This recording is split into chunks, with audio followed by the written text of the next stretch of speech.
ముదిరాజ్ బిడ్డకు కాంగ్రెస్ పార్టీ అన్యాయం చేస్తుందని, పార్టీ కోసం లేబర్లా పనిచేస్తే నన్ను పదవి నుండి తొలగిస్తామని అంటున్నారని తెలంగాణ కాంగ్రెస్ మహిళా అధ్యక్షురాలు సునీతారావు ఆరోపించారు.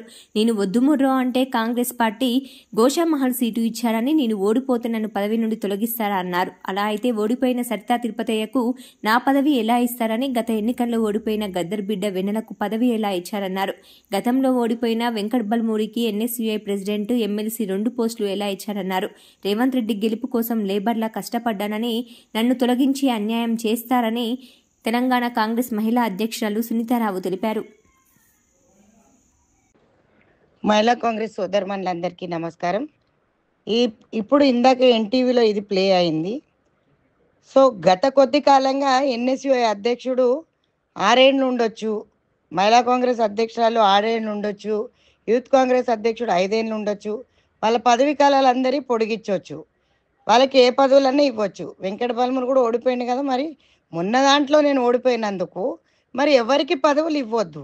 అట్లాంటప్పుడు నాకు పదవులు ఇవ్వద్దు, వీళ్ళిద్దరే మాత్రం ఉన్నారు అంటే మహిళా కాంగ్రెస్ నుంచి మనం కూడా పేర్లు ఇచ్చాం, మరి వాళ్ళకు కూడా చోటు కల్పించాల్సిన అవసరం చాలా ఉంటుంది. మన చెల్లెళ్ళ పేరు కూడా ఇచ్చాం, మరి అది పరిగణలోకి తీసుకోకుండా సరిత తిరుపతయ్య పారిజాతనే ఎందుకు వస్తుంది, నీలం పద్మ ఎందుకు కాకూడదు? లేకపోతే ఇప్పుడు ఉన్న వాళ్ళలో ఎవరన్నా పోటీకి దిగితే ఖచ్చితంగా మీ పేర్లు రేపు మహేష్ అన్నకి ఇవ్వండి మీటింగ్లో. ఎందుకంటే మనం కూడా కొట్లాడుతున్నాం కదా, ఆర్గనైజేషన్ నడిపించిన వాళ్ళ దాంట్లో మనమే ఉన్నాం. ఎందుకు వాళ్ళకి ఇప్పుడు సీఎం మద్దతు వాళ్ళకే ఉంటుంది, సీఎం మద్దతు మహిళా కాంగ్రెస్కి ఉండదా? మహిళా కాంగ్రెస్ సీఎం చెప్పినట్టే పనిచేసింది కదా. సీఎం రేవంత్ అన్న కోసమే పనిచేసినాం, పార్టీ కోసమే పనిచేసినాం. ఈరోజు ఏ పదవి ఇవ్వకుండా పక్కకు పెట్టాలి అని చెప్పేసి అని టీవీలలో చెప్పించడం ఎంతవరకు కరెక్టో మరి చెల్లెళ్ళందరూ కూడా గమనించాలా. ఈరోజు నాకు గోషామహల్ సీట్ నేను అడిగి తీసుకున్నానా, ముదిరాజ్ సామాజిక వర్గానికి ఇవ్వాలి 2 టికెట్లు అని ముఖ్యమంత్రి గారు ప్రకటించినందుకు నాకు ముదిరాజ్ క్యాండిడేట్గా నాకు అక్కడ ఇచ్చారు. వద్దురో మొర్రా అని మొత్తుకున్నా కూడా నాకు అది ఇచ్చారు. సరే, ఇప్పుడు కంటెస్టెడ్ క్యాండిడేట్స్కి ఎవరికి ఇవ్వద్దు, మరి అట్లాంటప్పుడు కొంతమందికి ఇస్తారు ఎట్లా, నాకు ఇవ్వరు ఎట్లా? సరిసమానమైన సమాధానం మహేష్ అన్నని కూడా అడుగుతా నేను ఎల్లుండి.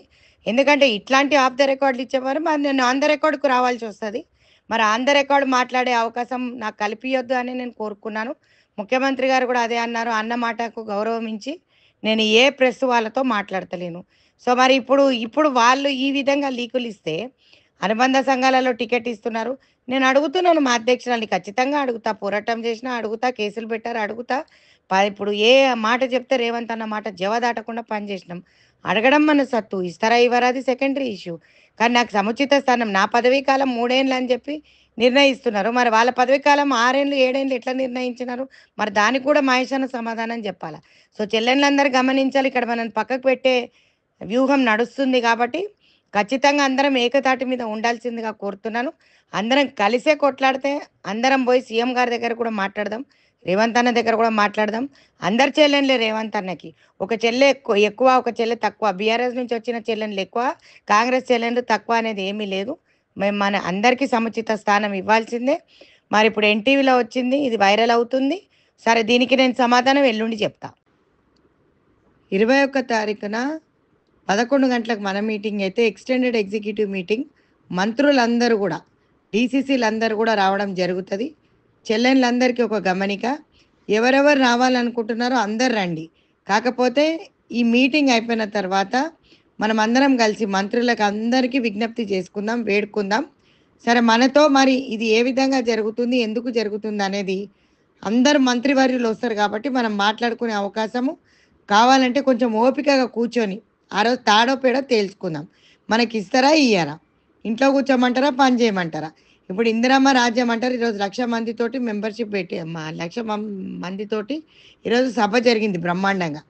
మన అందరికీ పెద్దపీట వేస్తున్నారు, మన మహిళా కాంగ్రెస్ వాళ్ళకి వేస్తారా లేదా ఒకసారి అందరు అన్నలను అడుక్కుందాం. నాకు సంవత్సరం అంటే డిసెంబర్ 3కి అయిపోతుంది. ఇప్పుడు నిన్న మన చెల్లెకు వెన్నెలకు కూడా ఇచ్చారు, సంతోషపడ్డాం. తన పోటీ చేయలేదా వెన్నెల? పోటీ చేసింది కదా. మరి మనం అంటే గ్రౌండ్లో వర్క్ చేసినాం, మాస్ వర్క్ చేసినాం, ఇంత అంత కాదు, లేబర్ వర్క్ కంటే కూడా దరిద్రమైన వర్క్ చేసినాం సంవత్సరం నుంచి. మరి మీరు జిల్లా ప్రెసిడెంట్లందరికీ ఏం చేసిండ్రు? దానికి కూడా సమాధానం చెప్పాలి పిసిసి అధ్యక్షుడు. గతంలో ఇప్పుడు మనం ఎంతమంది ఉన్నామో అంతమంది పని చేసాం. పని చేసినప్పుడు ప్రతి ఒక్కరికి మనం 30 మంది లిస్ట్ ఇచ్చాం, అందులో ఒక్కరికంటే ఒక్కరికి కూడా వేయకపోవడం శోచనీయం.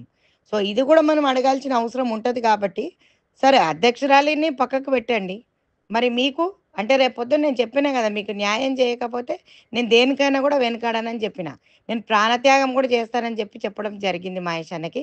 అందుకనేసే ఈ లీక్ ఇచ్చినట్టున్నారు. సో నా పదవీ కాలం ముగిసింది అంటే పదవీ కాలంలో పనిచేసిన వాళ్ళకి సముచిత స్థానం ఇవ్వాలి కదా.